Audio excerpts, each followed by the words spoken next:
où nous allons découvrir une époque un peu étonnante qui est celle du Moyen-Âge. Est-ce que vous voulez que je vous la raconte? Oui. Alors commençons. Il y avait bien longtemps, je le sais par ma grand-mère, vivait dans notre pays un monstre appelé Graouli. Il dévorait chaque matin une bonne douzaine de messins. Il avait encore 7 petits, qui ma foi avaient fort bon appétit. Que serait-il arrivé si tout cela eût continué? Eh bien, vous ne seriez pas ici, vous pouvez me croire, pour écouter cette belle histoire. Mais il arriva ceci. Dieu, toujours compatissant, envoya le bon Saint Clément. Celui-ci prit son étole, en fit la bon licol, et la bête emmena dans la Seille, où elle se noya. À la cathédrale, vous la verrez, car elle est bien empaillée. Et allez la voir, surtout ne craignez rien, elle est sous la garde du bon sacristain. Cette histoire, elle nous ramène aux origines d'Olgy et même avant. Olgy et son histoire se perdent dans la nuit des temps. Et l'histoire d'Olgy a toujours été liée à celle de sa jumelle, Argancy. Une terre d'ancrage. De nombreuses générations se sont succédées ici, attachées à une terre fertile, travaillant inlassablement, saison après saison. Le temps, maître de tout, égrène les travaux agricoles. Metz, aux campagnes magnifiques, rivières, aux ondes prolifiques, disait Verlaine. Elle fut chantée dès l'Antiquité. Connaissez-vous cet auteur? Decimus Magnus Ausonius? Non? Bien sûr. Il chantait la Moselle. Salve magni parens frugumque virumque Mosella. Ah, vous n'entendez pas la langue latine. Je vais traduire. Salut Moselle, mère généreuse des récoltes et des hommes. C'est toi qu'honore une brillante élite, une jeunesse rompue aux travaux de la guerre. Des orateurs dont l'éloquence rivalise avec la langue du Latium. Bonjour. Que dire aussi des bonnes mœurs et du caractère joyeux, sous un front serein que la nature accordait à tes enfants. Salut, rivière renommée pour tes terres, comme pour ceux qui les cultivent. Et cette terre, elle est aussi une terre de frontières. Est-ce que vous avez remarqué le nom des villages autour d'Olgy? Vous en connaissez certainement. Comment s'appellent les villages autour? Argancy. Rugy, Malroi. Rugy, Malroi, Charly, Mani, Pani, Vanny, il y en a beaucoup. Failly, Vrémy. Et on pourrait continuer la liste encore comme ça très longtemps. Et on retrouve aussi beaucoup de villages dont le nom ne se finit pas en i. C'est une autre famille de noms de villages. Ce sont tous les anges. Agon, voilà. Et on en connaît beaucoup. Vous en connaissez d'autres sans doute? Oui. Voilà. Et ils sont très nombreux. Eh bien, figurez-vous que cette distinction entre les noms qui finissent en i et les noms qui finissent en ange, eh bien, elle nous ramène à cette histoire. C'est que tous les noms de villages qui finissent en i se rapprochent du latin, où les noms se finissaient en iacum. Alors que tous les noms qui se finissent en ange se rapprochent de l'allemand et de la culture germanique, et c'était des villages qui se finissaient en ingen. Et donc on peut distinguer tout simplement les villages qui sont plutôt de fondation romaine des villages qui sont plutôt de fondation franque. Et donc on a cette histoire mêlée à la fois d'une tradition romaine et d'une tradition qui nous vient d'au-delà du Rhin. C'est donc une terre de passage. C'est ça. C'est une terre de passage, comme je le disais, par la route, mais aussi sur la Moselle. Et on en a vu des personnages défiler. Imaginez-vous, en l'an 620, retenez bien, vous l'aurez sans doute vu, le roi Dagobert, qui se rendait à son palais de Metz depuis Trèves, où il régnait. Au 8e siècle, vous auriez pu apercevoir Charlemagne, qui, allant à cheval de son palais de Thionville jusqu'à celui de Metz, aurait pu traverser les champs environnants. En avril 882, fait très important, les Nordmann, les gens du Nord, les Vikings, remontaient le cours de la Moselle, où ils ont finalement été repoussés par l'évêque de Metz, nommé Walla. Et pourtant, il a été tué lors de cette bataille. Le Normand lui dit « Qui va là ?» L'évêque répondit « C'est va là ». Le Normand réitéra sa demande « Qui va là ?» L'évêque répondit « C'est va là ». Et le Normand le demanda à nouveau « Mais qui va là ?» Et l'évêque s'apprêta à répondre. Le Normand l'assomma, frappa et répondit à sa place « Et voilà ». Comment l'évêque fut oxy à Réniche, sur la Moselle, mais il arrêta quand même, néanmoins, les Vikings qui ne remontèrent pas plus loin parce qu'ils seraient venus piller la noble ville de Metz.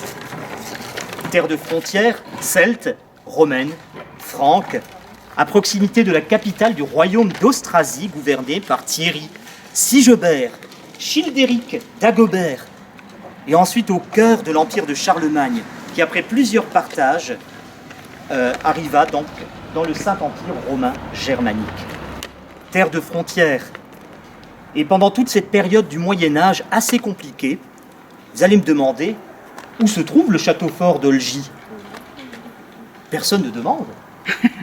Où se trouve le château fort d'Olgy? Eh bien, vous voudriez savoir. Sachez simplement qu'au Moyen-Âge, les seigneurs ne sont pas tous des chevaliers.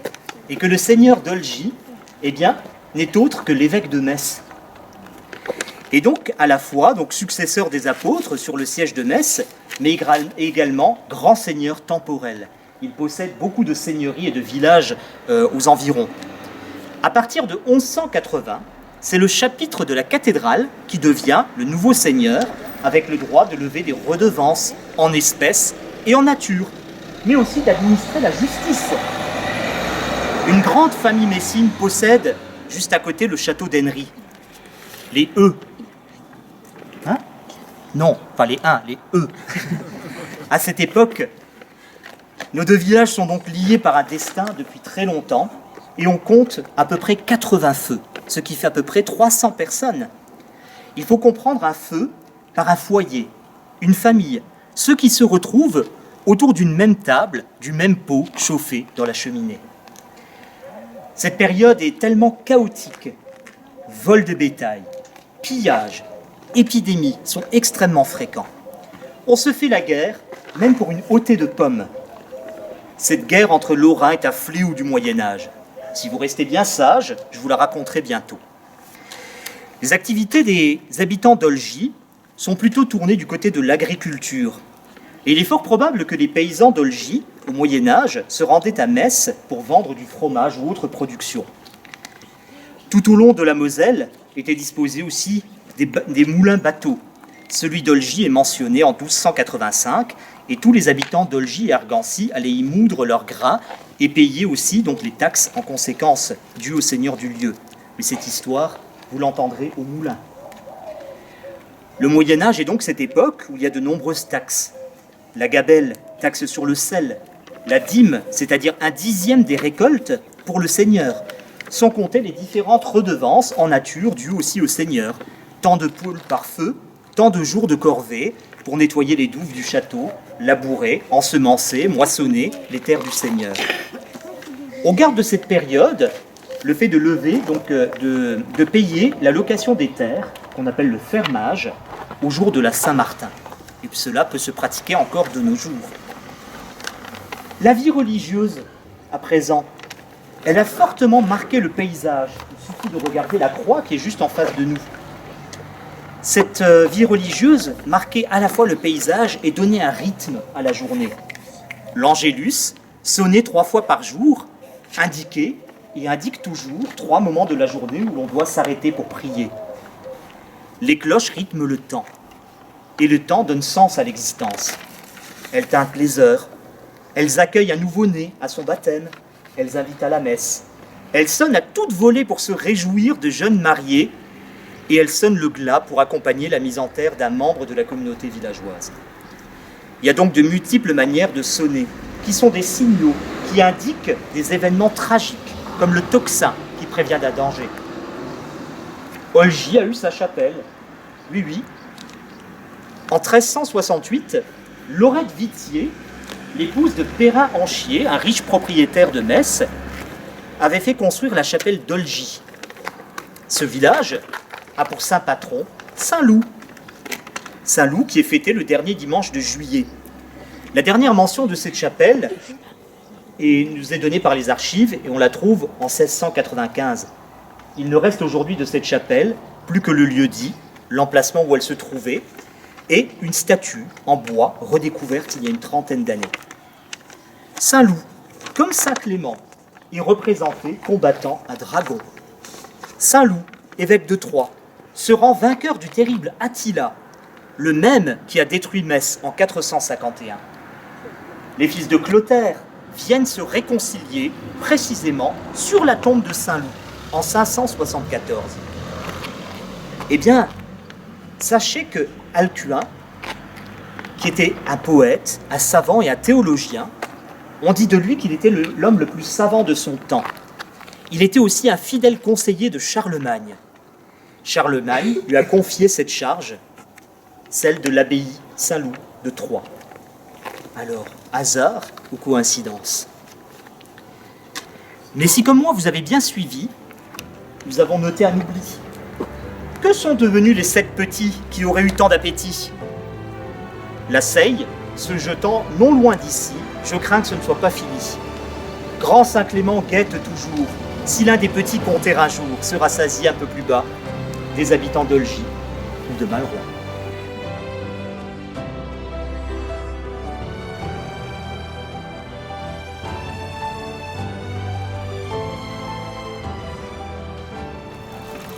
Alors, je commence. L'esprit du lavoir, ça s'appelle. L'histoire que nous allons vous conter sent bon la vigne et les traditions d'antan. Ça s'est produit en 1959, pendant la saison des vendanges qui battait son plein chaque année au mois de septembre à Olgy, une terre ancestrale de cet âge. Ce jour-là, Louise, une femme d'agriculteur, habite sur la place de la commune, est partie tôt le matin au lavoir avec sa grande fille Marguerite.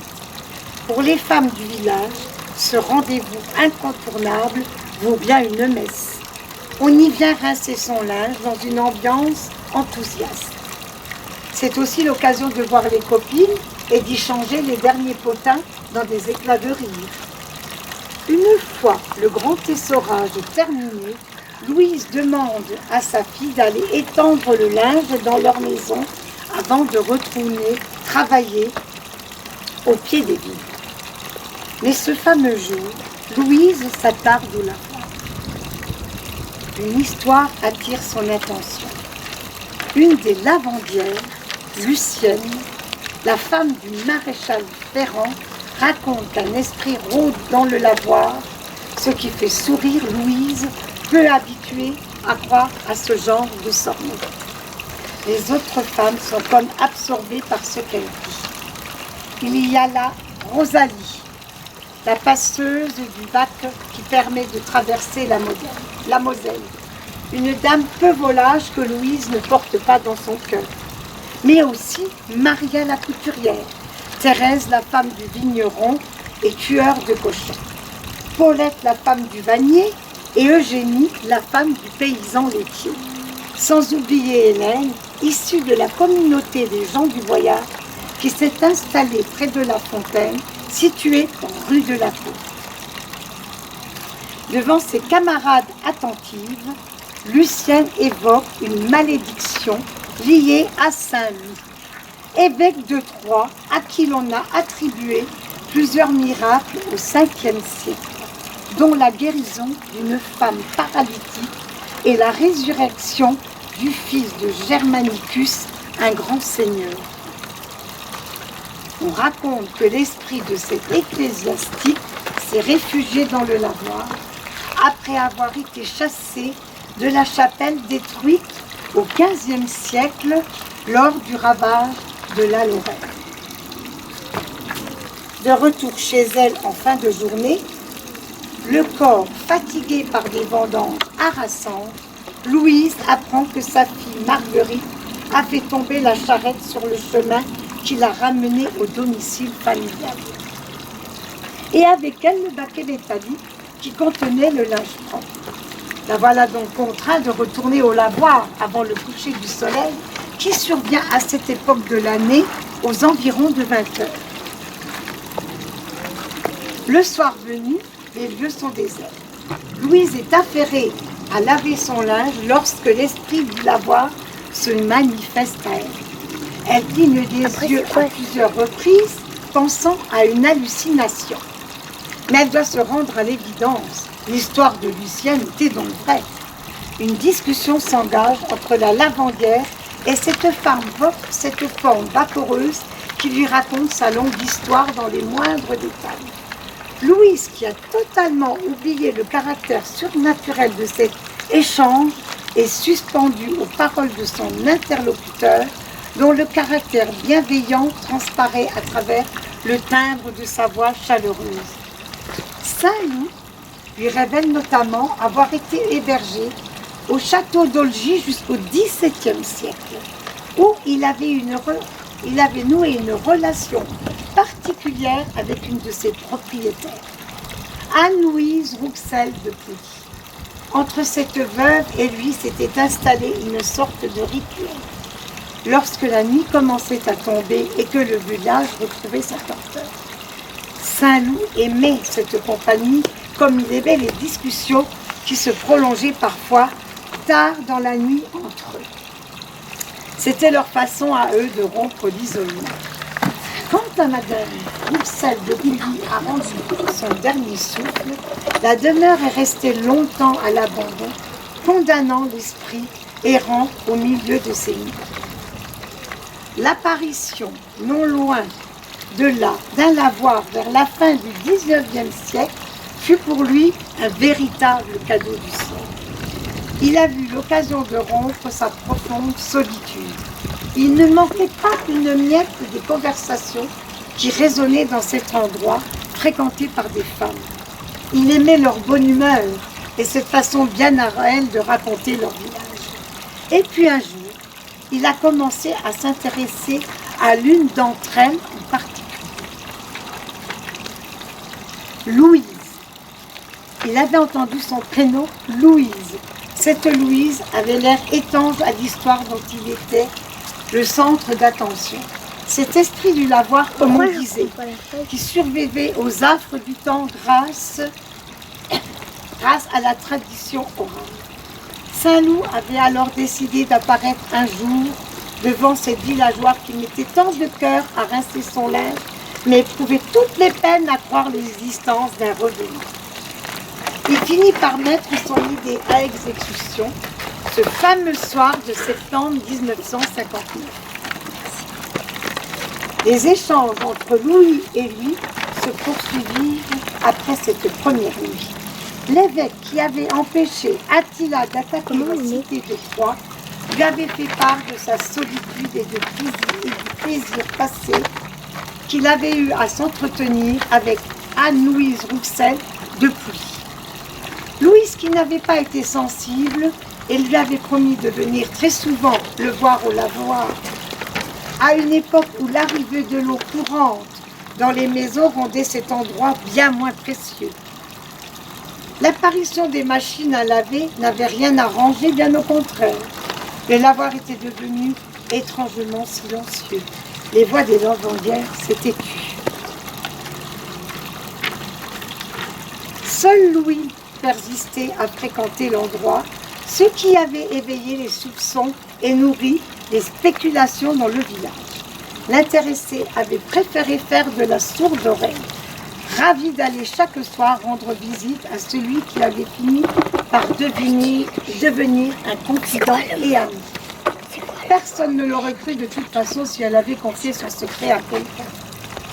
Un jour, Louise a fini par proposer à Saint-Loup de l'héberger chez elle, comme Anne-Louise Rouxel de Pouilly l'avait fait en son temps. Le religieux ne se fit pas prier, délaissant le bon lavoir et sa fontaine. Qui sait aujourd'hui si l'ancien évêque du département de l'Aube n'est pas retourné vivre dans ce refuge qu'il a tant aimé autrefois. On murmure que chaque dimanche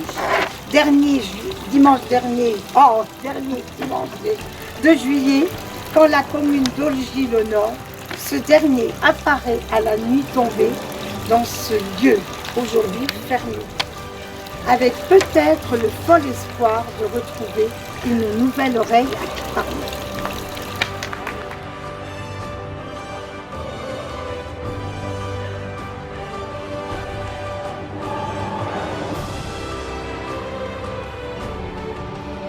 Bonjour, bienvenue au Moulin à Bac d'Olgy. Donc en fait, le Moulin à Bac d'Olgy existe depuis très longtemps. Et en fait, ici, il y avait 3 activités principales qu'on pouvait faire. La première, c'est naviguer, comme on peut le faire encore aujourd'hui, avec soit des bateaux des voiliers, soit des péniches qui passent avec des matériaux à l'intérieur. Et en fait, je vais vous parler de la navigation. En 1840, le 17 août, en fin d'après-midi, le tout premier bateau à vapeur, naviguant sur la Moselle, de la compagnie des Inexplosives, il s'appelle l'Austrasien, il doit passer ici pour arriver sur Metz. Donc en fait, à l'époque, l'Austrasien faisait la ligne Metz jusqu'à Trèves, en bateau à vapeur. À l'époque, on n'avait pas le train. Le train, c'était le tout premier moyen de transport collectif motorisé qui existe. Donc vous imaginez bien que le jour où l'Austrasien arrive ici, c'est la fête. Tout le long de son trajet, il est acclamé par la population. Et en fait, il a été construit à Nantes. Donc vous imaginez qu'il est parti de Nantes, il n'y avait pas de convoi exceptionnel comme aujourd'hui, il faut le faire naviguer et le faire arriver de Nantes jusqu'ici. Donc il fait Nantes, Orléans, Paris, Paris il navigue sur l'Aisne, il se retrouve dans les Pays-Bas, sur la Meuse, après sur le Rhin, il descend le Rhin, il arrive à Coblence et de Coblence il va arriver jusqu'à Metz. D'accord? Donc il est attendu à Metz. Et en fait le problème c'est que il est attendu le lundi soir aux alentours de 20h, même 19h, parce que à cette époque-là, il fait nuit assez tôt. Et donc en fait, les habitants, tout le long du trajet, il est acclamé par la population qui prend ça comme étant, c'est comme le Tour de France en fait, aujourd'hui, c'est-à-dire c'est vraiment un exploit. Donc les gens sont au bord de l'eau, ils les applaudissent, ils savent tous ce qui doit passer. Sauf que ici à Argancy et Olgy, il y a un problème, c'est qu'à un moment donné, on vient de creuser la Moselle parce que c'était pas assez profond pour que le bateau puisse passer. Et en fait, arrivé au bord du Nil, là, le bateau à vapeur se précipite vers le mauvais endroit. Donc les habitants lui font signe en disant « Oh, c'est pas le bon endroit », sauf que le commandant, il pense qu'ils applaudissent comme les autres, donc il comprend pas. Et donc il y a un habitant d'Argancy qui plonge à l'eau pour lui signaler qu'il y a un problème. Parce que sinon, il va finir par être immobilisé et ne pas pouvoir arriver à Metz. Et immobilisé, ça veut dire qu'il faut aller chercher des grues, ainsi de suite. Donc c'était un gros problème. Donc l'habitant plonge. Le commandant se rend compte qu'il y a un problème et l'habitant lui dit « Attention, vous êtes en train de prendre le mauvais côté, il faut prendre de l'autre côté parce que ça a été creusé de l'autre côté. » Donc le bateau fait marche arrière, le temps de faire la manœuvre, il arrive en fait à Metz, la nuit tombée, donc les habitants de Metz ne pourront pas voir le jour même le bateau à vapeur qui finalement ne ressemblait pas au bateau à vapeur de la Louisiane, mais ressemblait à une sorte de pirogue comme ça. D'accord ? Donc le premier bateau à vapeur, il passe ici et il faisait des liaisons régulières entre Metz et Trèves tous les jours, matin et soir. On dit qu'il fallait 24 heures pour rejoindre Metz à Trèves, peut-être un peu plus pour remonter la Moselle. Mais disons qu'à l'époque, c'est le seul moyen de transport qu'on avait. Et ça existait jusqu'en 1850-55, à l'époque où le train va finalement tout chambouler, puisqu'on va installer des voies ferrées à tout va. Et donc la navigation en bateau à vapeur n'a pas duré trop longtemps. Donc en fait, si vous voulez, à cette époque, en 1843, il y a François Véronnet, qui est un géographe, il écrit une revue qui s'appelle « Le dictionnaire topographique et économique du département de la Moselle ». Et c'est quelqu'un qui va décrire de manière très précise la commune d'Argancy. Puisque Argancy est en commune avec Olgy et Rugy depuis 1810, donc c'est déjà rassemblé. Donc Argancy, c'est un village de l'ancienne province des Trois-Évêchés, situé sur la rive droite de la Moselle, on confirme. La paroisse et les mairies qui ont annexe Olgy et Rugy. Donc il y a une école fréquentée par 55 garçons, une autre par 70 filles. Les revenus d'instituteur, on dit 810 francs, ainsi de suite. Donc il est très très précis. Et en fait, il dit qu'il y a 280 personnes qui habitent, 73 maisons, pratiquement 800 hectares. Alors, je ne vous donne pas les détails, mais 800 hectares de terre, 55 hectares de vignes. Vous imaginez 55 hectares de vignes, c'est énorme. C'était vraiment une grosse production. Et 16 hectares en pâtis et des pâtures. Et il dit que devant le village, un débarcadère à bateau à vapeur fait le service entre Metz et Thionville. Donc là, franchement, s'il le dit, c'est qu'il y a grande chance que ici, il parlait d'au-dessus d'Argancy, ici, vous imaginez le bateau à vapeur ici, et avec le débarcadère, et peu de temps après, François Véronnet qui descend, et qui finalement, on regarde le village et écrit tout son livre. Donc c'est quand même quelque chose de très intéressant. Et en fait, il nous dit aussi que dans cette commune, il y a 2 moulins à farine. Un qui se situe sur la Moselle et un autre qui se situe à Rugy. Donc le moulin à farine, il est un peu plus loin. On n'a plus de traces, il n'y a plus beaucoup de traces à 150 mètres d'ici, sur le bord de l'eau. C'est un moulin à farine qui existe depuis le XIIIe siècle. On raconte que le dernier moulin à farine, il était maçonné et il a été détruit dans un incendie aux alentours de 1910. Mais il était encore habité puisqu'il y a une petite fille qui est née plusieurs semaines avant qu'il brûle. Malheureusement, c'est une dame qui habitait à Malroy et qu'on n'a pas pu rencontrer pour préparer la visite comptée, mais on a su qu'elle était née à Malroy. Elle était née dans le moulin. C'est la deuxième chose qu'on pouvait faire ici, moudre le grain. D'accord ? Donc il y a le moulin maçonné, il n'a pas toujours été un moulin maçonné. On nous dit qu'au XVe siècle, il y avait un moulin à bateau, c'est-à-dire c'est un moulin à bateau avec une roue, et qui en fonction du niveau de la Moselle va monter et descendre, ce qui est bien pratique puisque la Moselle, il y a des crues, et c'est un bateau qui est amarré sur le bord. Et en fait, il y a une anecdote sur le moulin de Malroy, qui est juste qui est plus loin, qui est exactement de la même façon. C'est qu'au XVe siècle, en 1444, les Sept de la guerre de Metz, qui sont en fait des administrateurs de la ville de Metz, ils s'embarquent du moulin à bateau de Malroy. Malgré une vive opposition des écorcheurs, ils réussissent à couper les amarres, donc ça confirme que c'était un bateau, et à lancer tout l'édifice à la rivière. Ils imaginèrent alors amener le bateau jusqu'à Metz. C'est-à-dire qu'ils vont naviguer, et ils vont de l'autre côté, puis c'est plus navigable, et ils veulent remonter en fait, et tout le long ils doivent batailler parce que tout le monde se bat pour qu'ils ne prennent pas le bateau, et le moulin à bateau. Et en fait ils arrivent à Metz avec tout l'édifice sauf la roue qui s'est cassée. Donc en fait ils ont pris le moulin qui était finalement arrivé à Metz, est inutilisable puisqu'il n'y a plus la roue. Tout ça pour ça, il faut quand même imaginer. Et enfin la troisième chose qu'on pouvait faire ici, c'est traverser. Alors de traverser, on nous dit que ça fait très longtemps qu'il y a eu un moulin bac. Ah pardon, il y a eu un bac il y a très longtemps. On nous dit qu'au XIIIe siècle il existait déjà. Et en fait, peu de temps après, au XVe siècle, il y a un prêtre qui va avec ses paroissiens au marché à Metz, au marché à Metz, c'est la caméra je pense, au marché à Metz, et en rentrant du marché, il prend le moulin, il prend le bac, et en fait il chavire, et il y a 27 personnes qui décèdent du fait d'avoir chaviré sur le bac d'Olgy. Donc est-ce qu'il y aurait une malédiction finalement? On se demande, parce que ça commence par un accident comme celui-ci. Et ensuite, en 1552, est-ce que vous connaissez Charles Quint? Charles Quint, ça vous dit quelque chose? C'est un empereur du Saint-Empire romain germanique. Charles Quint, il a un empire qui est énorme. Il a l'Amérique du Sud, il a l'Espagne, le Portugal, la France, l'Italie, les Pays-Bas, la Germanie. Et il a des territoires en Afrique, des territoires en Asie, à tel point qu'il y a un des éléments de Charles Quint, une des phrases qu'il dit, c'est « Sur mon empire, le soleil ne se couche jamais ». C'est énorme. Et bien en fait, ce qui se passe, c'est qu'en 1552, la ville de Metz accueille le roi de France. Metz était germanique à l'époque. Le roi de France arrive à Metz et les habitants de Metz lui ouvrent la porte et Metz devient français. Charles Quint apprend ça, il est furieux. Je viens de me faire piquer une ville et pas n'importe laquelle. Metz est fortifié, mais il y a beaucoup d'artisans et c'est quelque chose de très important et très très riche. Il vient donc ici. Il vient avec son artillerie sur la Moselle, il s'installe au port et il fait traverser à pied. Parce qu'on pouvait traverser à pied à cette époque, c'était pas canalisé comme aujourd'hui.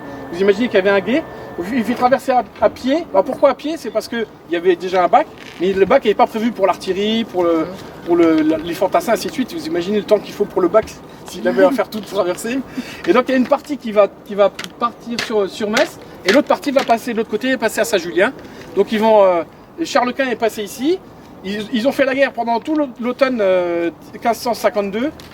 Et puis au bout d'un moment, il fait froid, il y a de la boue, Metz résiste très très bien, elle a été fortifiée par le duc de Guise peu avant.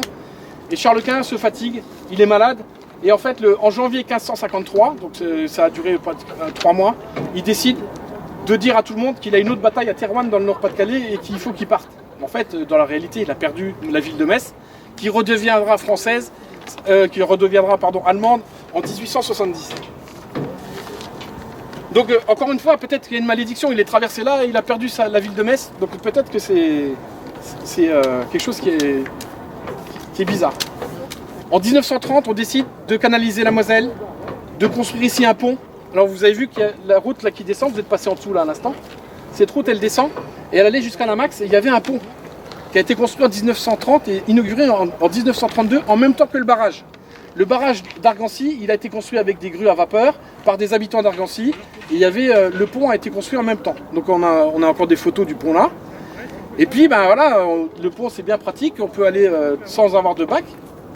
Malheureusement la guerre arrive et le 14 juin, je commence à connaître la date par cœur, le 14 juin 1940, en fait les Français décident de faire exploser les ponts ainsi que tous les ponts qui sont à la campagne. On ne fait pas sauter les ponts de la ville de Metz, mais on fait exploser le pont d'Olgy, le pont de Concours et tous ceux qui sont après. Et en fait on fait même sauter une partie du moulin d'Argancy pour inonder la partie qui est de l'autre côté, pour freiner les Allemands. Donc en fait, vous imaginez, on a construit un pont en 1932, on l'explose en 1940. Il y a une anecdote qui dit que les ponts à l'époque, quand on les construisait, on laissait un emplacement pour mettre de la dynamite au cas où il fallait faire exploser. Donc vous imaginez. Et puis, alors au-dessus ici, il y a un lieu-dit qui s'appelle au-dessus des moulins. Au-dessus des moulins. Bizarre quand même. Parce qu'on sait qu'il y a un moulin là. Est-ce que ce serait le moulin de Malraux? Ben, pas seulement. Au XVIIe siècle, tout début du XVIIe siècle, en 1607, en raison d'un conflit entre le noble Philémon l'Espagal qui possède le moulin et le seigneur du lieu qui est le chapitre de la cathédrale, le chapitre de la cathédrale décide de construire un autre moulin qui est ici à peu près à 300 mètres. On n'a plus de traces du tout parce que ça a été canalisé ainsi de suite. Et en fait, ils font une digue et le Philémon l'Espagal il porte plainte, il fait voir la justice. Et on ne sait pas si le moulin a été mis en service, mais on sait qu'il y avait à un moment donné un deuxième moulin qui était à 150 mètres, enfin un peu plus par là-bas. On peut voir sur les cartes, mais on ne voit plus du tout de traces. Je vous ai parlé d'une sorte de malédiction. Et en fait, avec des élèves du collège, on a fait écrire un conte pour expliquer en fait la malédiction du moulin Bac et du pont. Et je vais vous lire ce qu'a écrit Inès, une élève du collège Louis Armand Moulin-les-Metz. Rosalie habitait à côté de la maison du passeur, au lieu-dit le moulin Bac d'Olgy. Donc la maison du passeur, elle est là, c'est celle qui a les toits bleus là. Elle aimait beaucoup le passeur, et avec Alix, son ami, elle traversait souvent pour aller de Olgy à Thury, qui est juste en face, c'est la Max en fait, et de Thury à Olgy, pour rejoindre leurs amis. Un jour, Rosalie et Alix eurent l'idée de taquiner le passeur en faisant beaucoup de bruit, en secouant le bateau. Hein, on fait un petit peu de bruit. Elles énervèrent le passeur, mais aussi le Graouli, le dragon légendaire. Rosalie et Alix étaient malignes, mais elles furent surprises par l'arrivée brusque de Graouli. Il était très énervé, très énervé. Il avait les yeux rouges et les oreilles bien tendues vers l'arrière. Les deux amies eurent tellement peur qu'elles tombèrent toutes les deux dans la Moselle. Le passeur s'arrêta pour voir si les filles étaient là, étaient sorties de l'eau, mais il dut ramer encore plus vite parce que le Graouli les poursuivait. Le Graouli, se rendant compte qu'il ne pouvait pas rattraper l'embarcation, se rabat sur les filles. Les filles nagent très vite. Malheureusement, le Graouli attrapa le pied d'Alix et tira Alix vers le fond. On n'aurait vu plus jamais Alix, ni le Graouli, qui disparurent à cet effet. Et Rosalie, elle attendit 2 minutes, 3 minutes, puis 5 minutes. Malheureusement, il fallait se résoudre, elle n'est plus là. Il n'y avait plus de Graouli, mais aussi plus d'Alix. On n'aurait vu d'ailleurs plus jamais le passeur. À la suite de ce drame, Rosalie décida de prendre la place du passeur pour garder un lien avec son ami perdu à jamais. Mais prenez garde à vous, le Graouli a peut-être encore de l'appétit. Merci.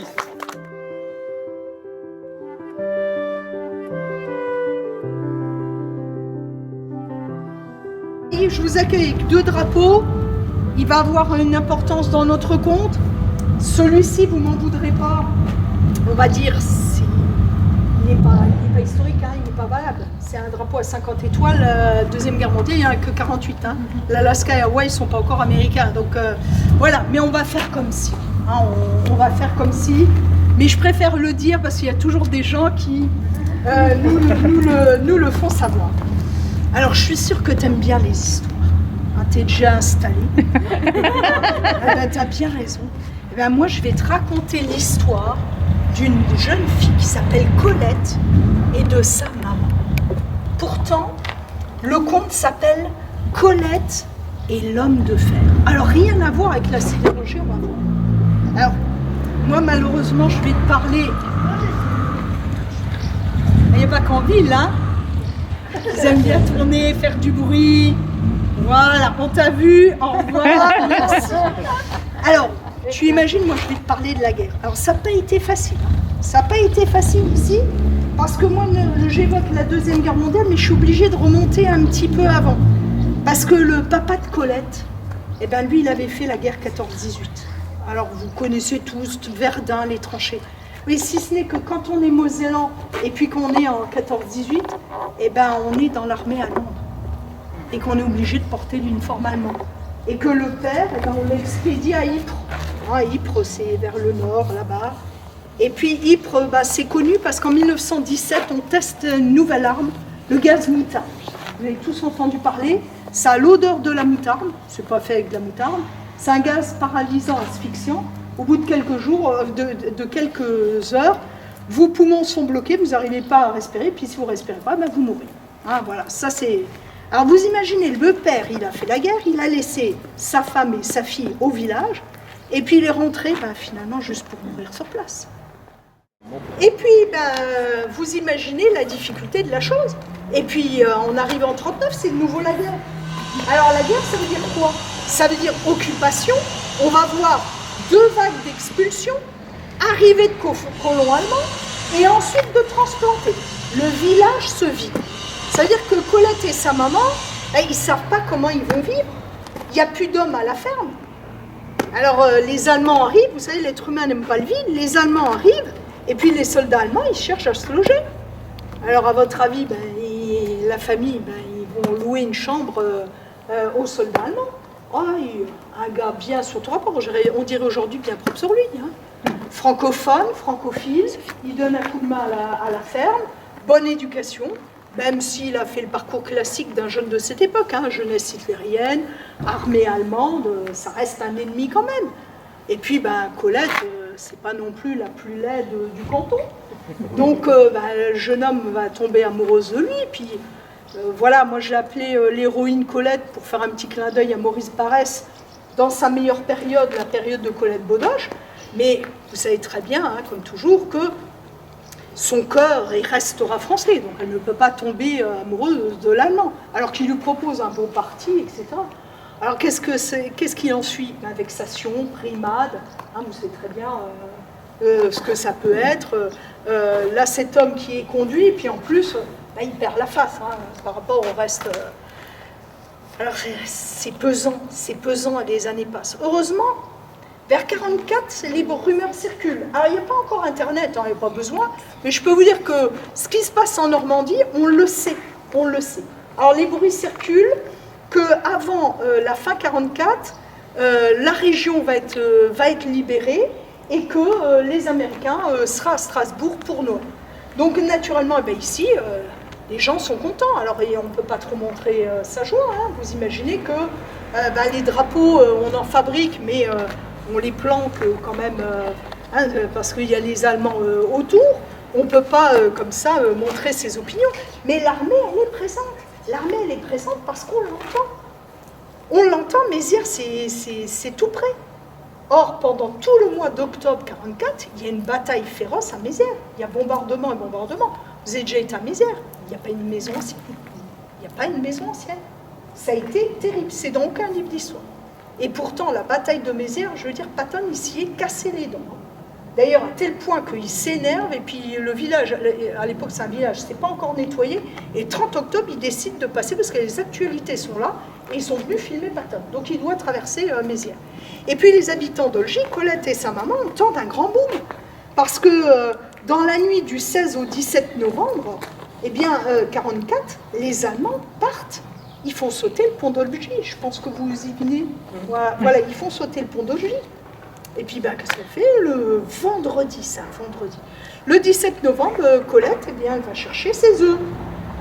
Le village est désert, pas un bruit, rien. Et puis, elle voit des soldats, mais elle ne les a jamais vus, ces soldats-là. Puis, ils ne parlent pas français. Et elle ne comprend pas. American, bacon. Ouh là là, qu'est-ce qu'ils veulent? Puis, il y en a un qui s'avance. N'ayez pas peur, mademoiselle. Je suis un Américain, mais je viens vous libérer. Ah, Colette, elle se dit, mais c'est pas possible. Un Américain, il vient me libérer. Elle court à la ferme, elle va prévenir la mère. La mère, elle n'a pas le temps de sortir le drapeau. Que les Américains sont déjà partis. Oui. même pas une journée, quelques heures, elle traverse là pour nettoyer et libérer. Puis elle y pense quand même. Ce soldat qui parle français, c'est bizarre. Comment ça se fait que ce soldat puisse parler français? Et puis lui aussi, il se souvient de cette belle villageoise. Déjà, elle avait fait tourner la tête de l'Allemand, l'Amérique. Vous imaginez un peu ce que ça peut. Alors ce soldat-là, ce GI américain, il se fait un peu chambrer par les copains, mais là maintenant il peut sortir. Il s'appelle Nicolas. Alors les autres, ils le chambrent. On l'appelle Nick. Hein. Quel nom bizarre, Nicolas. Ah oui, mais parce que c'est un descendant d'un immigré. Je rappelle quand même que beaucoup de Lorrains et de Luxembourgeois, les mêmes qui nous donnent des leçons aujourd'hui, ils mouraient la faim et puis ils sont partis faire l'aventure de l'Amérique au 19e siècle. Hein. Regardez en Amérique du Nord, vous avez plusieurs dizaines de villes de messe. Donc, mon Nicolas, là, nous, on l'a appelé Nicolas, Nick, qui parle français, ce GI, c'est peut-être un hasard de l'histoire. Bacon, ça vous a fait rire, je vous rassure, le colonel Bacon a existé. Alors, Covid oblige, je ne peux pas vous montrer les photos, j'ai une photo de lui dans un combat au pont de la préfecture à Metz. Alors, à votre avis, ça va se terminer quand même, c'est un conte. Hein. Voilà, hein. Ah ben voilà, hein. Premier mariage à l'église Saint-Laurent, quand même. Il faut qu'on en profite, hein, faut qu'on en profite. Alors revenons un petit peu à des faits historiques. Moi, mon propos, il tient en témoignage, en recherche historique, en photo, Qu'est-ce qu'on sait? 1939, début de la guerre, en septembre, la France installe le 306e avec des véhicules motorisés, mais pas de chars, sur la place du village. Et il y a notamment un pont de graissage sur la place pour les essieux. Et on est du début de la Deuxième Guerre mondiale, les soldats sont logés chez les habitants. Les habitants qui ont témoigné nous disent que, naturellement, tout s'est très bien passé avec les soldats français. On n'en doutait pas plus. Bonjour. Bonjour. Et puis, vous vous doutez bien que les événements arrivant, les Français sentent bien que ça ne tourne pas en leur faveur. 17 juin, ça, bien sûr, on pense tout de suite au 18 juin. Nous, Mosellans, 17 juin, c'est important. 17 juin, la ville de Metz est déclarée ville ouverte. Ça veut dire quoi? On arrête les combats, on ouvre la ville. On veut éviter les destructions. Ça veut dire que les soldats français qui se trouvent ici se replient sur Metz. En partant, ils ne vont pas laisser faire des cadeaux aux Allemands. Donc, ils font sauter. Premier barrage. Le barrage, il n'a pas 10 ans, hein, Nancy, hein. Donc, ils le font sauter pour une première fois. Et ils partent. Les Allemands arrivent. Je vous ai parlé des colons, hein, des Hitler. Alors, comment ça se fait que ces colons arrivent là? Eh bien, parce que je vous ai parlé de 2 vagues d'expulsion. Alors, il y a une première vague d'expulsion par l'armée française. Parce qu'il faut dégager tous les habitants et tous les villages qui se trouvent près de la ligne Maginot ou entre la ligne Maginot et la frontière allemande. 45% de la population du département de la Moselle est expédiée. 300 000 personnes. Dès juillet 40, les Allemands vont en faire revenir 200 000 en Moselle. Ça, c'est la première expulsion. Deuxième expulsion, mes colons allemands, là, enfin mes colons, excusez-moi, les colons, ils sont devenus des familiers maintenant, quand je faisais les recherches. Eh bien, ils vont prendre la place des agriculteurs d'Argancy qui vont être expulsés. Donc le 15 novembre 40, vous avez 140 habitants d'Argancy, c'est quand même un quart de la population, hein, qui est expulsé en Haute-Vienne essentiellement, hein, vers Saint-Martial, Bussière, Poitvine. D'où la rue de Bussière. Voilà, Saint-Noblat, non, il y a un autre mot avec Saint-Noblat. Saint-Léonard. Ah, c'est Léonard, merci Sylvie. Saint-Léonard de Noblat. Donc les gens sont expulsés. Et là, j'aimerais m'arrêter. Alors, j'ai des témoignages, je ne vous dirai jamais les noms, mais là, je vais vous citer quand même 3 personnes, parce que c'est des personnes qui sont mortes pour la France. Donc, et puis, la petite histoire de notre village rejoint la grande histoire. J'aimerais évoquer avec vous Georgette Maillard. Georgette Maillard, elle est née ici. Elle se marie en l'église d'Argancy avec Arthur Godefroy qui est de Charlie. Alors ils se marient, ils ont 5 enfants, la vie est belle, hein, tout va bien. Et puis tout va pas si bien puisque ils font partie du convoi du 15 novembre 40 et ils se retrouvent expédiés au radeau sur la mer. Voilà, donc vous imaginez beaucoup d'habitants d'ici qui n'ont jamais quitté le village. Les hommes éventuellement pour service militaire. Pour la première fois de leur vie, ils prennent un train, ils se retrouvent là-bas, Et puis en juin 44, hein, et ils se font massacrer à Oradour-sur-Glane. Alors bon, il y a des enfants, on va pas rentrer dans les détails, on résume vite fait. Les hommes sont enfermés dans une grange, dynamite et puis tout ce qui sort au mitraille. Les femmes, les soldats nous disent avec plus d'humanité, on les met dans l'église, femmes, enfants, vieillards, on met le feu. Voilà, le boulanger, on l'a retrouvé dans son four à pain avec tous les membres de sa famille. Voilà, etc., etc. Alors moi, du coup, en parlant des enfants, ça me fait penser à une autre personne, à Monsieur Goujon. Alors Monsieur Goujon, c'est l'instituteur du village. Monsieur Goujon, c'est l'instituteur du village, où il est né à Metz. Il a fait l'école normale à Montigny. Et puis son premier poste, c'est l'école communale d'Armancy. Il loge à Olgy. Et puis, il épouse une fille du coin. Ils ont 2 enfants. La vie est belle, il est instituteur. Vous savez, à l'époque, c'est pas comme aujourd'hui, ils instituent les profs. Hein. À l'époque, c'est un notable quand même, hein, dans un village. En 1939, il est français, il part faire la guerre. Il est démobilisé. Et puis en octobre 40, puisqu'ici on est allemand, on lui dit quoi? Il faut jurer fidélité au Troisième Reich. Mais il ne veut pas. Donc il perd son boulot, son logement de fonction. Et il part habiter chez ses beaux-parents à Charly. Donc vous avez une famille de 4 personnes, plus les 2 beaux-parents et la belle-sœur, ils se font expulser. Ah, j'ai oublié de vous dire, famille de 5 à 6 personnes, 50 kilos maximum, 2000 € de l'époque. Autant vous dire rien. Laissez tout sur place, on va s'en occuper. Et eux, alors lui, moi c'est admiration, vous savez, c'est pour ces hussards de la République. Ils mettent 2 jours de voyage, il arrive là, et 5 jours après avoir été expulsé, il va voir le maire du village, parce que ne nous l'aurons pas, hein, les gens à Oradour ont été très mal accueillis. Les Mosellans ont été très mal accueillis. Il faudrait que je vous raconte pourquoi, mais là, on va y passer la soirée. C'est pas de notre faute, c'est à cause des Alsaciens. Voilà, tac, je l'ai dit. C'est vrai, en fait. Ça, c'est fait. Vrai. Ça, c'est fait. Allez, on y va. Eh bien, vous savez ce qu'il va faire, ce monsieur? Il va voir le maire du village et il demande à créer une école Lorraine. Et si vous avez été visiter le site d'Oradour, vous avez l'école enfantine et à côté, vous avez l'école Lorraine. Et bien voilà, parce que les petits gars des filles du coin, ils avaient un instituteur de chez nous qui leur apprenait l'histoire de chez nous. Alors attention, ce n'est pas des écoles comme aujourd'hui. Hein. En 1943, il y a 13 élèves. Mais quand même, eh ben, pas de bol pour eux. Vous savez ce qui leur est arrivé quand je dis pas de bol? Des fois, l'histoire... D'habitude, le samedi, il n'y avait pas école. Et ce jour-là, il a fait école parce qu'il y avait visite médicale et le médecin n'avait pas pu venir la veille. Donc tous les enfants sont complètement. Donc pour les nazis, c'est vite fait de les emmener à l'église. Voilà. Donc ça, c'est des personnages importants. Autre fait important. Août 41, le Reichsbahn-Bundis qui arrive à battre. Excusez-moi, tu pourrais mieux le prononcer que moi, on va dire le RAD. Hein. Voilà. L'équivalent du STO en France, si ce n'est que chez nous, c'est entre 18 et 25 ans, et c'est valable pour les garçons et les filles. Hein. Alors, mesdemoiselles, je suis désolée de vous dire ça. Vous allez partir en Allemagne, c'est valable pour les filles aussi, avec une seule mission, devenir des bonnes ariennes et pondre le plus de petits Allemands possible. Voilà, ça c'est votre mission. Les garçons, certains sourient, vous c'est simple, au retour de là, vous êtes des bons nazis et vous ferez de la bonne chair à canon dans la Wehrmacht. Alors, j'en reviens à ma chair à canon. Je vous ai peut-être, je ne sais pas si je vous l'ai dit déjà à vous, mais nous, on est annexés. Il n'y a pas de traité de paix. Autant en 70, il y a le traité de Francfort, en 71, il n'y a pas de souci, c'est dans le marbre. Mais après l'annexion, en 40, c'est une annexion de fait. Il y a l'armistice le 22 juin 40 signé par Pétain, mais nous, on n'a pas, il n'y a pas d'armistice. Alors du coup, eh ben Hitler, il nomme Bürgen et il lui donne 10 ans pour nous germaniser. Alors il ne fait pas la même erreur, il ne nous annexe pas à l'Alsace, on va être annexé à la Sarre-et-au-Palatine. Changement de nom et tout, enfin vous imaginez un petit peu ce que ça peut donner.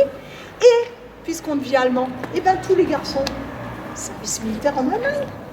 Vous avez tous entendu parler des malgré nous. Alors côté Mosellan, hein, parce que moi je vais faire le tri, côté Mosellan, il y en a 30 000. Là on a les comptes, un tiers va mourir puisqu'ils sont systématiquement envoyés dans les Waffen-SS et sur le front de l'Est.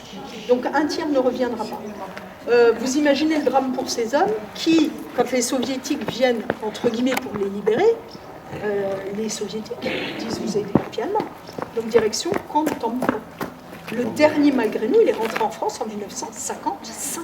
55, 10 ans après la fin de la guerre. Autre petite... vous comprenez pourquoi Colette, elle ne pouvait pas tomber amoureuse d'Allemand. 43, on ouvre le fort de Queuleux, avec les annexes. Hein. Je vous rappelle quand même, déjà 2 août 40, Struthof, Narzweiler, c'est ouvert tout ça, Scherbeck, hein, camp de rééducation. Et puis en 43, il y a les transplants.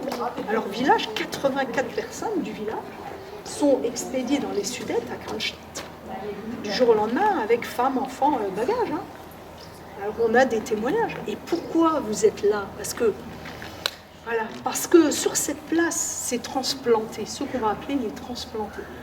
Alors on n'a pas de preuves, mais c'est où le 13 ou le 14 juillet 1944. Ils arrivent ici, sur cette place-là. Ils rentrent chez eux, un peu sur cette place-là. Alors, je ne vous parle pas des mouvements de résistance, ce sera dans le dossier qui sera disponible. Pour une raison simple, on n'a pas de fait d'acte de résistance. Même si en proportion, en Moselle, il y a eu une multitude de mouvements de résistance. On ne pensait pas ça. C'est Cédric Neveu qui a énormément travaillé là-dessus. Puis lui, on ne peut pas l'accuser, c'est un Français de l'intérieur, hein, à la base. Donc, il nous dit qu'en proportion, la Moselle avait un pourcentage incroyable de mouvements de résistance. Il y en a plus sur Metz, mais là, sur le village, on n'en a pas. Alors, je ne vous ai pas cité beaucoup de noms, à part des gens qui sont morts, parce qu'on a des témoignages de gens qui sont encore vivants.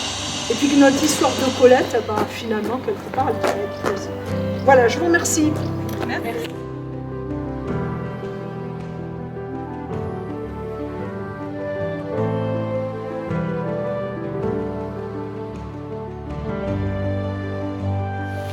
De la période qu'ont connue nos parents et grands-parents et arrière-grands-parents durant leur vie au village. Moncolgy, c'est une commune plutôt rurale, hein, qui vit grâce à l'agriculture. L'agriculture, principalement les céréales. Il y a des productions de légumes évidemment, mais c'est plutôt d'ordre domestique.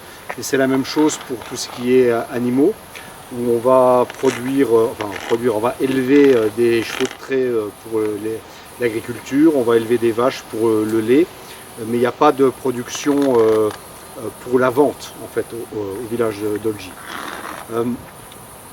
Jusque dans les années 20, c'est surtout les travaux agricoles qui occupent les gens.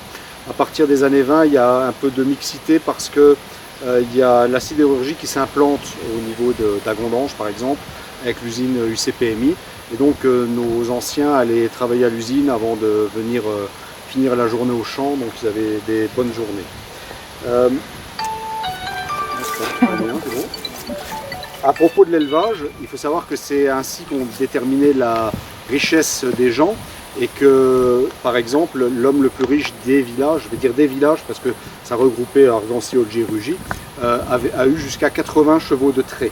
Donc c'était assez important pour l'époque. Jusque dans les années 55, les oies, les canards sortaient eux-mêmes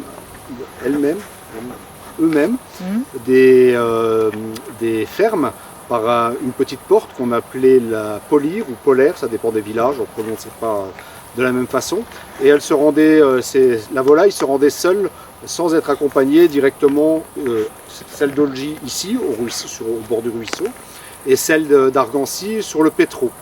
Alors le pétreau, c'est la partie qui se trouvait entre la Moselle et on va dire le mur du cimetière en largeur, et entre le nouveau cimetière et l'actuel terrain de football pour la longueur. Alors le pétreau, c'est là qu'on faisait paître les animaux, et c'était un paysan qui les emmenait, et c'était à tour de rôle et en fonction du nombre de... C'était proportionnel au nombre d'animaux qu'on avait en fait. Si on avait 2 vaches, on n'y allait pas tous les jours. Si on avait 80, il y avait plus de chances d'y aller presque chaque jour. Ça dure jusqu'aux années 77-78 où le pétreau est réparti entre les différents paysans. Avant, c'est quelque chose de communautaire. Avant, à partir de là, c'est réparti.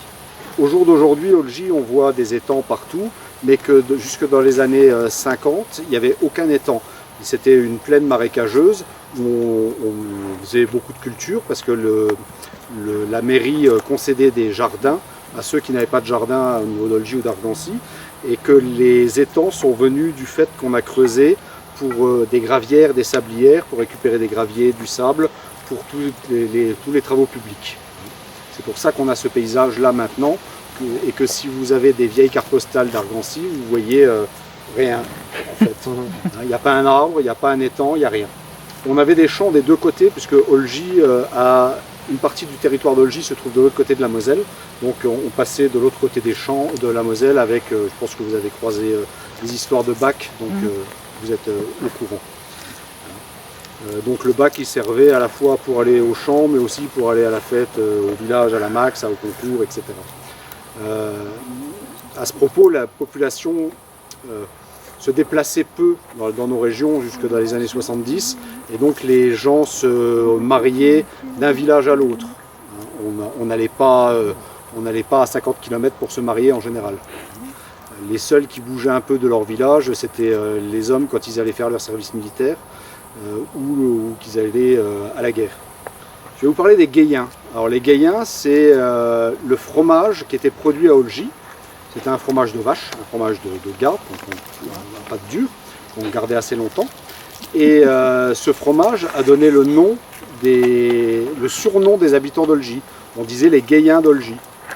Comme on dit les artilleurs de Metz, pour ceux qui connaissent un peu, on va dire les Gayens d'Olgy. Les agriculteurs, le dimanche matin, ils se rendaient avec les chevaux avant d'aller pour les laver, les étrier. Ils se rendaient au bord de la Moselle pour les nettoyer avant d'aller à la messe et ou au bistrot, ça dépendait des agriculteurs. Jusqu'en 1945, les moissons se faisaient à la main. À partir de 1945, on a l'apport de moissonneuses mécaniques qui viennent de la coopérative de Vigie, qui venait faire chaque agriculteur. À propos des gens qui ne changent pas trop de village, on se rend compte en consultant certaines archives, par exemple les cahiers de doléances de 1789, qu'on retrouve les mêmes noms de famille qu'on retrouve encore aujourd'hui. Il y a vraiment, c'est exactement les mêmes. Les Hennequin, les Rosaire. Voilà, les familles d'agriculteurs, on retrouve les mêmes, Hennequin, Rosaire, Dedon, Petit, etc.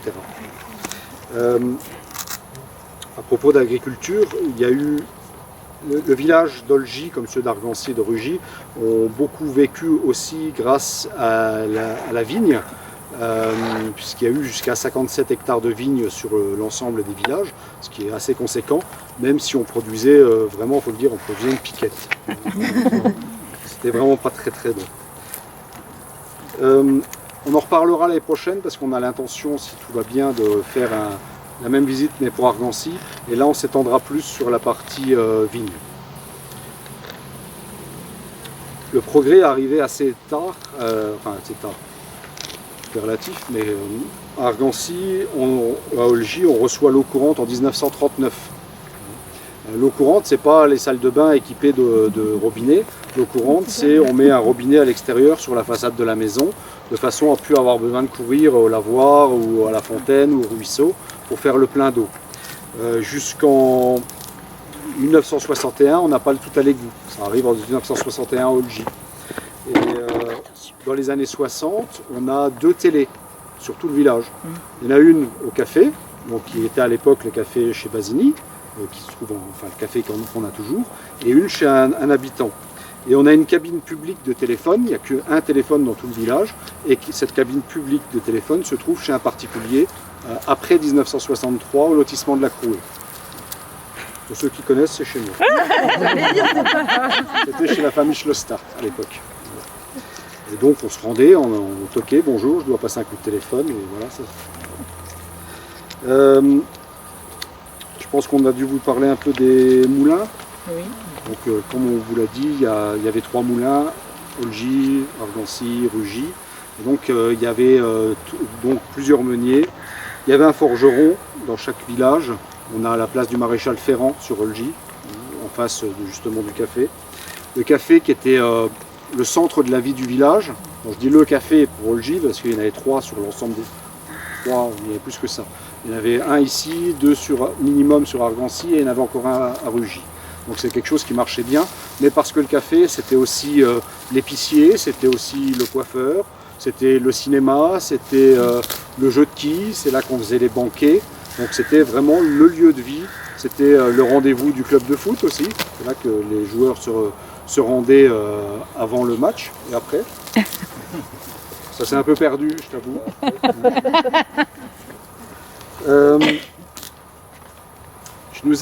J'ai choisi cet endroit parce que on est sur le bord d'un ruisseau et c'est ici que poussaient les saules têtards. Et les saules têtards, c'est les saules qu'on exploite pour l'osier. Donc on avait un vannier qui habitait ici, qui habitait la maison du Guy-Neveu, pour ceux qui connaissent, à gauche, et depuis 250 ans à peu près. Et c'est grâce à l'exploitation des saules têtards. Les anciens qu'on a consultés, avec plaisir, nous ont beaucoup parlé aussi des tueurs de cochons. C'était quelque chose qui était une tradition qui était très appréciée, à la fois pour la bonne humeur, parce que c'était souvent des gens assez joviaux, pour la fête que c'était de tuer le cochon, et pour les grandes parties de rigolade quand ils avaient un peu trop bu la goutte et que le cochon se barrait et qu'il n'était pas encore achevé. Et ça, on l'a entendu plusieurs fois de bouches différentes, donc je suppose que c'était assez vrai. On vit dans une région où la pratique du catholicisme était très forte par rapport à d'autres régions de France dans les années encore 50-60. Nos anciens nous l'ont remarqué quand ils ont été déplacés au centre de la France pendant les exodes de la guerre. Ici, à Olgy, il y avait une chapelle qui s'appelait Saint-Loup. Vous connaissez tous souvent le lotissement de la Chapelle. Donc c'est là, ça venait de la chapelle Saint-Loup, qui était le patron d'Olgy, et qui est la chapelle qui a existé jusqu'à la fin du XVIIe siècle. Ensuite, les paroissiens allaient à pied jusqu'à l'église d'Argancy. Les paroissiens, mais aussi les écoliers, parce qu'il n'y avait pas d'école à Olgy. On allait à l'école ou aux écoles d'Argancy, où il y en avait plusieurs. Il y en avait au couvent, il y en avait à la mairie, il y en avait à côté de la mairie. Il y avait plusieurs écoles. Donc il ne faut pas oublier que le village s'arrêtait à la maison qui se trouve au bout là, et le début d'Argancy, c'était après le lotissement de la Crouée. Donc ça faisait 1 kilomètre aux enfants à parcourir à pied. Jusque dans les années 60, on avait des traditions au niveau de l'église, c'est qu'on payait chaque année, chaque famille payait pour avoir son propre banc. Donc chacun avait son banc à l'église, on payait et il y avait le nom de la famille sur le banc. Bon, ça on ne le retrouve plus dans notre église parce qu'on a changé de mobilier dans les années 80, mais je suis allé dans une église à Vic-sur-Seille il y a 2 mois où il y avait encore le nom des familles, les dates, et ça datait encore du XVIIIe siècle. Donc c'est des vieilles traditions. Jusqu'en 1945, on bénissait le pain à la fin de la messe. Je ne sais pas si certains d'entre vous savent ce que c'est qu'un Suisse à la messe. Donc le Suisse, c'était un personnage du village qui avait pour fonction de faire en sorte que les cérémonies, les processions se passent bien, que l'organisation se passe bien, et aussi s'occuper des enfants qui n'étaient pas très sages, des enfants qui n'écoutaient pas à la messe. Alors on les prenait, puis on les mettait à genoux devant l'autel jusqu'à la fin de la messe. Ça c'était long, hein. C'est comme les mettre au coin, pareil. Après que les Suisses aient disparu dans les années 50, enfin je parle de l'église d'Argancy, parce que dans d'autres villages on m'a dit que jusque dans les années 80 Il y en a encore. Ouais, on en a encore, hein, Ouais. on en a vu. C'est les bonnes sœurs de la communauté du couvent qui ont repris le rôle de surveillance à l'église. Et parmi ceux qui sont passés, il y en a beaucoup qui se sont souvenus qu'ils avaient passé la fin de la messe à genoux devant l'autel. Il y a 2 fêtes qui étaient très importantes pour les villageois ici. C'était la fête Dieu, donc, où on jetait des fleurs et des roseaux sur les routes et où on allait promener j'ai un trou. Le Saint-Sacrement. Le Saint-Sacrement sur des reposoirs qu'on posait un peu partout. Et dans la particularité du diocèse de Metz, et donc qui concerne Olgy, c'est que les premiers communiants et les premiers communiantes de l'année ouvraient le cortège, hein, la procession, ce qui a priori n'existe pas dans d'autres régions. Et il y avait aussi une fête qui s'appelait le Trimazo, on me l'a même chanté tout à l'heure, c'était très sympa. Hein. Donc les jeunes filles qui chantaient devant les maisons le premier dimanche de mai pour obtenir des dons pour la communauté. Ça a duré jusque dans les années 75 a priori. Enfin, même si c'était pas à Olgy, je vais juste parler un petit peu du rôle du couvent, hein, où on avait le catéchisme qui était très important, le rôle du catéchisme, le rôle des écoles dont on a parlé, les soins, par l'apéro, les soins infirmiers, surtout pendant les grandes épidémies comme choléra en 1855 ou la grippe espagnole en 1920. Et les soins vétérinaires aussi. On avait une bonne sœur qui s'occupait des animaux, qui était assez connue pour ça. Ça a eu un impact aussi sur la vie du village parce que beaucoup de jeunes filles sont devenues religieuses. Donc le couvent a été installé fin 18e. Oui, c'est ça, fin 18e. Sur Olgy, sur Argancy. On parle d'Argancy, parce que même si le couvent n'est pas Olgy, parce que ça a un gros impact sur la vie des villageois d'Olgy. Le couvent était aussi propriétaire de beaucoup de parcelles de terrain sur Olgy et Argancy, et beaucoup de gens avaient travaillé dans le jardin des sœurs. Ils louaient leur jardin aux sœurs. Donc elles fournissaient du travail et elles consommaient aussi beaucoup de choses qu'elles achetaient aux paysans du coin. Je ne vais pas revenir sur le bac qui permettait de traverser. Non, on a fait. Est-ce que Cyril nous a parlé de l'appel par le bac? Non. Vous ne savez pas comment on appelait le bac? Non. Ah, je ne savais pas. Non. Alors, quand on revenait un peu éméché de la fête à la Max ou au concours, et qu'il fallait appeler la Rosalie qui avait le bac de l'autre côté, on criait. Et il y avait un cri que les anciens nous ont... je dirais, ça ressemblait à un aoup aoup, comme ça, de façon à ce qu'on entende de l'autre côté. Et ça marchait bien, a priori. Je vais finir par vous parler de gens qui étaient importants aussi pour la vie du village. C'était les marchands ambulants, hein, les étameurs, les remouleurs, les merciers. On m'a cité le marchand de glace aussi tout à l'heure, qui a marqué beaucoup de monde. Dans les années 60-70, on avait le boucher aussi qui passait. Et pour les plus anciens, ceux qui se souviennent des pots de lapin. Ah oui. Voilà, donc c'était un acheteur de pots de lapin qui venait acheter les pots de lapin qu'on avait conservés après les avoir consommés. Acheter ça, j'ai eu des chiffres entre 20 et 50 centimes. 20 centimes, voilà. Je me souviens de 20 centimes. On m'a donné des chiffres entre 20 et 50, ouais. Ça dépend des villages. Du côté de Voipy, c'était 20. Voilà. Enfin, un événement important pour la vie de chaque village, c'était la fête patronale. Donc il y en avait 3, puisqu'on était 3 villages. Le 10 août, la Saint-Laurent à Argancy. Le 29 juillet, la Saint-Loup à Malroy, à Olgy. Et Rugy, mais là je ne connais pas la date. Je ne sais pas si tu la connais. À partir des années 75, ça a été, il n'y avait plus qu'une seule fête pour Argancy et Olgy qui s'est déroulée. Alors à une époque, ça a été d'abord sur la place devant la mairie, ensuite ça a été sur la place devant l'école, et enfin ici devant la salle des fêtes. Bon, maintenant je vais finir en vous racontant un conte. Dans les années 1920, chaque jour, Clotilde accueille les enfants du village qui viennent avec un pot de lait, parce qu'ils viennent chercher le lait chez Clotilde. On n'allait pas au magasin, on l'achetait chez Clotilde. Alors Clotilde, elle vit avec Charles, son époux, et ils ont 14 vaches. Et tous les jours, les enfants viennent chercher avec leur pot de lait du lait, et qu'on va faire cuire tout de suite en rentrant à la maison, pour pas que ça tourne en crème ou en beurre. Alors Charles, il va aussi, toutes les semaines, il va vendre au marché de Metz, le vendredi, il va vendre son fromage, les fameux Gayens, le fromage d'Olgy. Et pour se déplacer, il a une charrette qui est tirée par un cheval de trait. Alors ce cheval de trait, il s'appelle Bourrique, parce qu'il a un caractère de cochon. Le trajet est long. Mais aujourd'hui, c'est un jour particulier pour le village d'Olgy. En effet, il faut déterminer le nom d'une des 3 nouvelles cloches d'Olgy. Parce qu'on est en 1920 et les Allemands, lors de la dernière guerre, ont confisqué les cloches, les ont fondues pour en faire des canons. Donc il faut refaire des cloches pour le clocher. Il faut déterminer le nom des 3 nouvelles cloches de l'église d'Argancy. Le conseil de fabrique de la paroisse a décidé que les habitants de chacun des 3 villages seraient le parrain d'une cloche. Quel sera le nom de la cloche d'Olgy? Alors, on a décidé que ce serait le vainqueur du jeu de quilles du vendredi prochain qui pourrait choisir le prénom de la cloche.